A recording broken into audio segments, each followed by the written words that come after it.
بسم اللہ الرحمن الرحیم۔ السلام علیکم ورحمۃ اللہ وبرکاتہ۔ حضرت ابو سعید خدری نقل کرتے ہیں کہ رسول اللہ صلی اللہ علیہ وآلہ وسلم نے فرمایا، وہ وقت قریب ہے جب مسلمان کا سب سے عمدہ مال اس کی بکریاں ہوں گی، جن کے پیچھے وہ پہاڑوں کی چوٹیوں اور برساتی وادیوں میں اپنے دین کو بچانے کے لیے بھاگ جائے گا۔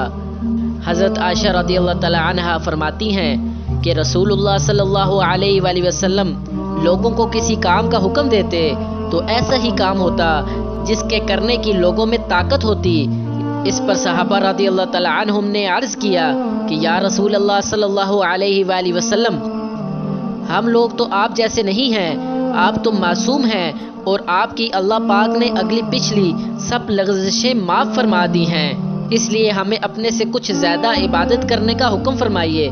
یہ سن کر آپ ناراض ہوئے، حتیٰ کہ خفگی آپ کے چہرے مبارک سے ظاہر ہونے لگی۔ پھر فرمایا کہ بے شک میں تم سب سے زیادہ اللہ سے ڈرتا ہوں اور تم سب سے زیادہ اسے جانتا ہوں، بس تم مجھ سے بڑھ کر عبادت نہیں کر سکتے۔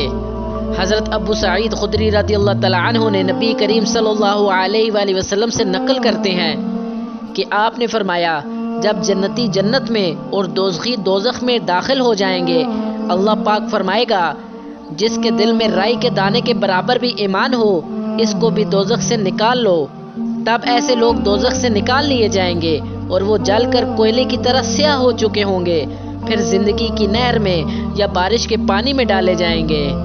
حضرت ابو سعید خدری رضی اللہ تعالی عنہ کہتے ہیں کہ رسول اللہ صلی اللہ علیہ وآلہ وسلم نے فرمایا، میں ایک وقت سو رہا تھا، میں نے خواب میں دیکھا کہ لوگ میرے سامنے پیش کیے جا رہے ہیں اور وہ کرتے پہنے ہوئے ہیں، کسی کا کرتا سینے تک ہے اور کسی کا اس سے نیچا ہے۔ پھر میرے سامنے عمر بن خطاب لائے گئے، ان کے بدن پر جو کرتا تھا اسے وہ گھسیٹ رہے تھے، یعنی ان کا کرتا زمین تک نیچا تھا۔ صحابہ رضی اللہ تعالی عنہم نے پوچھا، یا رسول اللہ صلی اللہ علیہ وآلہ وسلم، اس کی کیا تعبیر ہے؟ آپ نے فرمایا کہ اس سے دین مراد ہے۔ حضرت عبداللہ بن عمر رضی اللہ تعالی عنہما سے روایت ہے کہ ایک دفعہ رسول کریم صلی اللہ علیہ وآلہ وسلم ایک انصاری شخص کے پاس سے گزرے، اس حال میں کہ وہ اپنے ایک بھائی سے کہہ رہے تھے کہ تم اتنی شرم کیوں کرتے ہو؟ آپ نے اس انصاری سے فرمایا کہ اس کو اس حال پر رہنے دو، کیونکہ حیا بھی ایمان ہی کا ایک حصہ ہے۔ پیارے دوستوں، اگر آپ مزید احادیث شریف سننا پسند کرتے ہیں تو میرے چینل کو سبسکرائب کریں۔ اللہ تعالیٰ آپ کو اپنے حفظ و امان میں رکھے۔